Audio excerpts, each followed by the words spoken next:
Currently, we are in Hesperia, California, about 100 miles east of Los Angeles, northeast.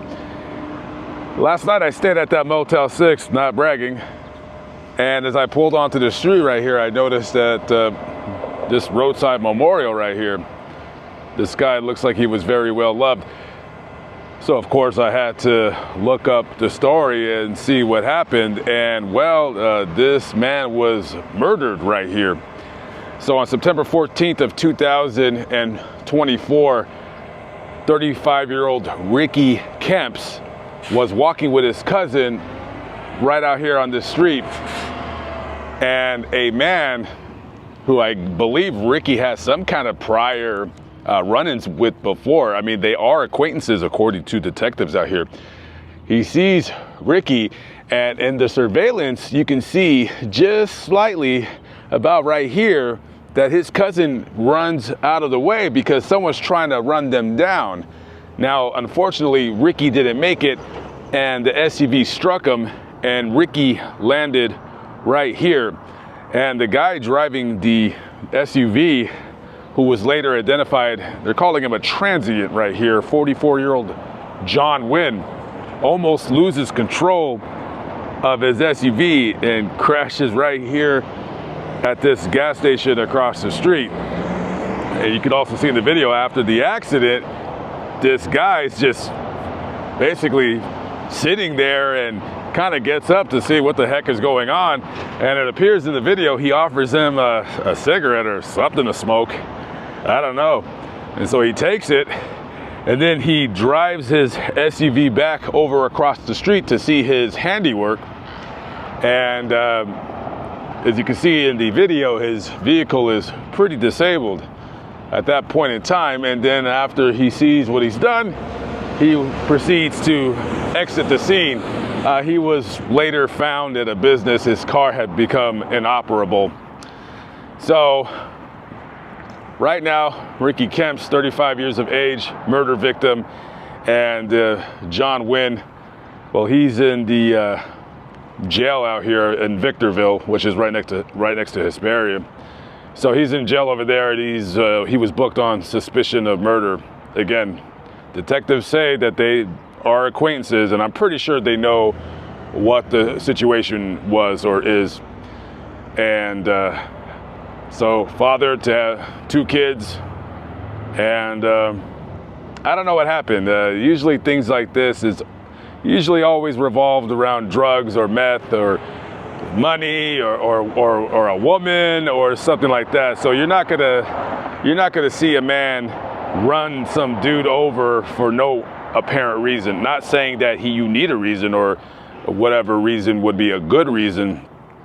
But however, these crazy stories of this guy just coming out of nowhere to murder him, something obviously happened. But yeah, quite a memorial right here. And you know, as a recording of this video, this murder happened about 7 months ago, and all this stuff is still here. So leads me to believe that they, you know, maybe it was his, you know, some kind of, not a birthday, because it says on the cross he was born in November of 1988. So this looks all new. So it looks like they just kind of came here very recently and had possibly some kind of a memorial service or something like that. But whatever it is that this young man did, or the John Wynn thinks he did, it wasn't worth his life. So it looks like 2 kids lose their father, and another man, I don't know who he is, the transient John Wynn, he's going to be spending quite some time in prison. Maybe he'll think about what he did. Who knows? Currently, we're in Hesperia, California. We're standing on the corner of El Centro and Cottonwood Avenue. As I was driving down the road right here, I noticed this roadside memorial, so I stopped across the street to see what it was made for, and it was made in memory of one Scarlett Medell. So Scarlett Medell was driving On December 18th, 2024, she was in her 2004 Honda Accord. So she was driving eastbound on El Centro Street right here. So she was coming down and she stopped at this stop sign. Now this street right here, this is like about a 50-mile-an-hour speed zone.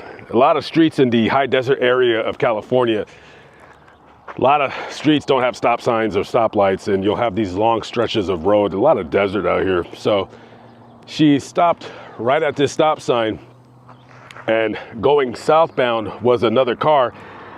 He was probably doing just about as fast as he is. See, that guy doing about 60 miles an hour, and he was driving down this road, and she pulled out in front of him, and he smashed right into her driver's side door. Scarlett was on her way to pick up her son from school, and one of my subscribers that lives not very far from where this accident occurred, they had stopped by. They were driving by, excuse me, on their way to work, and they had seen the accident, and they had seen Scarlett's car somewhere in this area. That's how bad the accident was. It actually pushed her car all the way from the intersection right over here. So it pushed her car right where that white van is, and it smashed it all the way into this general area right here. So when they called 911, she was unresponsive in her vehicle, and they rushed her to the closest hospital, and that is sadly where she passed away.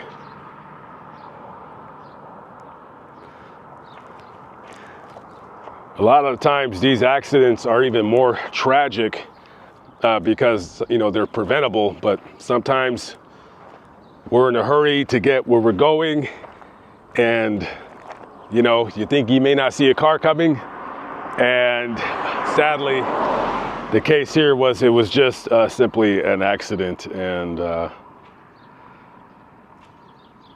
yeah, a young woman lost her life right here, and a little boy at elementary school waiting for his mommy to come pick him up. Well, she would never arrive. Currently, I'm on the corner of New Hampshire and 4th Street here in Los Angeles, and you got this roadside memorial right here. This incident just happened about 3 days ago. So on August 31st, 2025, 9-year-old Nadir Gavarrete with his 19-year-old brother, they were riding their scooters on the street right here. And somebody driving one of those big, ugly, dilapidated RVs, the kind of homeless drug addicts live in, he's driving down this street right here, New Hampshire, and he's turning in this intersection, and he runs over both brothers. They were both taken to the hospital where sadly Nadir was pronounced deceased. So when 911 was called, police and fire came to the scene, and the driver of the RV, 46-year-old Jimmy Pittman, he was given a field sobriety test, which he failed miserably because, well, he was on drugs, and he was probably drunk as well. He's had a couple prior incidences where he's been arrested. It's not clear exactly at the time of me recording this what he has been arrested for, but I'm pretty sure it's drugs. It's always drugs with these losers out here.